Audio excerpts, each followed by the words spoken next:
Who, in your opinion, is a prime example of you either die a hero or live long enough to see yourself become the villain? The first one is obviously O.J. Simpson. Had he not murdered his ex-wife and her boyfriend, he would have likely remained among football's greatest. He may have eventually bought a team and other companies as many other football players do. And his acting career probably would have amounted to something bigger too.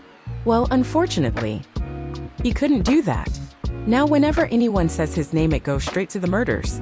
It doesn't matter that he was acquitted. Everyone knows he did it, and his career and glory days are forever gone.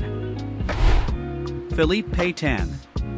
He went from one of France's most respected generals in WW1 to the head of the Nazi collaborating Vichy regime. Russell Williams. He was a decorated Canadian Air Force pilot, colonel, and commander of Canada's largest Air Force base. He even flew the Queen around when she visited Canada. It turned out that while he was commanding CFB Trenton, he was also moonlighting as a serial killer, rapist, and burglar who committed horrific crimes against women. Oh man, it's definitely gotta be Rudy Giuliani. Let's not forget that George W. Bush had a 91% approval after September 11th. And in the early stages, most people supported the war in Iraq.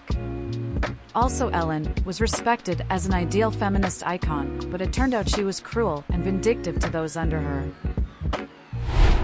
Bill Cosby, oh pudding pops.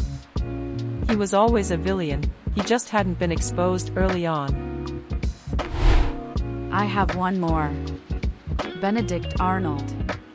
Distinguished revolutionary general from America who participated in the capture of Fort Ticonderoga before switching sides to the British and then fighting against America. Harvey Dent. Come on Bruce, get him. If Pablo Escobar was killed in the early 80s, I could easily see his legacy twisted into something more altruistic. Kevin Spacey. It pisses me off how much I miss House of Cards. I don't think examples like this meet the hero then villain category. If somebody has been assaulting people for decades, then they were always the villain underneath their hero status.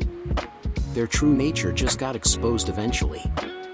I think that only people who lived a life that was genuinely upstanding and free of wrongdoing first, only to have that life metastasize and become evil later in life qualify. J.K. Rowling. Anyone? Everyone used to love her because of the Harry Potter series, especially in the UK, but ever since her tweets came out and she started talking about how she really felt regarding trans views, people finally saw how she really was, super prejudiced. Every politician that seems to fight against pedophilia while simultaneously abashing children. Like literally Matt Gaetz. Lance Armstrong. On some level, he was just better at doping than everyone else. Like 8 out of every 10 professional cyclists are on some sort of body-enhancing drug. Kanye West. Who? The gay fish?